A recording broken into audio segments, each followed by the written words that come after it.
প্রত্যেক শুক্রবারে আর এই দিদি ছাড়া গোসল করিনি। আমি কেন মরি না, আজরাইল কি চিনে না। তো এইটা কোনো ভালো কাজের মধ্যে পড়ে? কিরাম ভালো কাজ এইটা? কিভাবে মানে?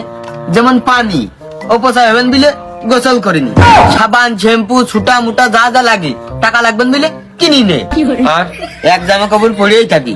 শুক্রবার দিন গোসল খেয়ে পরি, আবার পরে শুক্রবার পর্যন্ত এই জামা কাপড়ই পরে থাকি, যতক্ষণ গন্ধ না বেরোয় আমি আর খুলি না। তাহলে তো ভাই আপনি একটা মানসম্মত একটা ব্র্যান্ডের পিছর। আমার গায়ে কি লেখা আছে? শুধু ফাও কথা কও।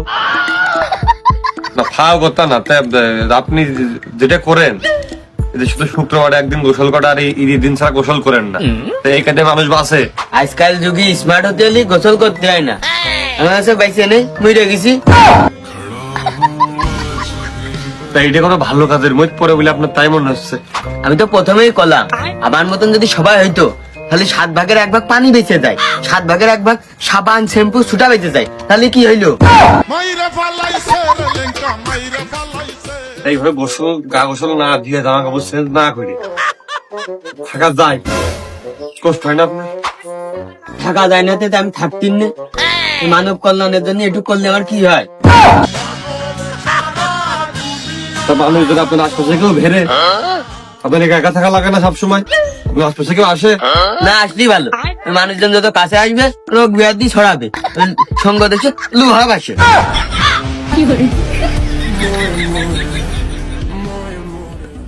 আমার কাছে মাল খোর আসলে আমি মাল খরে যাবো, আমার কাছে যদি জুয়ো খর আসে তাহলে আমি জুয়ো খরে যাবো। এই জন্যই আমি একা একা থাকি, এটা আমার প্রতিভা। আপনার প্রতিভা হইল, তা আপনি যে গোসল মোসল না করে থাকেন যে খাইটা, এতে আপনার এই কি উল্টা আপনার এই বিভিন্ন রোগ ব্যাধি হওয়া বা নিজের কাছে নিজের খারাপ খারাপ লাগে না? একটু যেরকম অপরিষ্কার লাগে না? রাত্রি ঘুম হয়? সে ঘুরে ফিরে একই কথা। যেরকম আমি গোসল করি কম, আমার কাপড় চোপড়ও লাগে কম, আমার সাবান সুটা সবকিছু লাগে কম, এই জন্য আমার কামও কম হয়, ঘুমও ভালো হয়।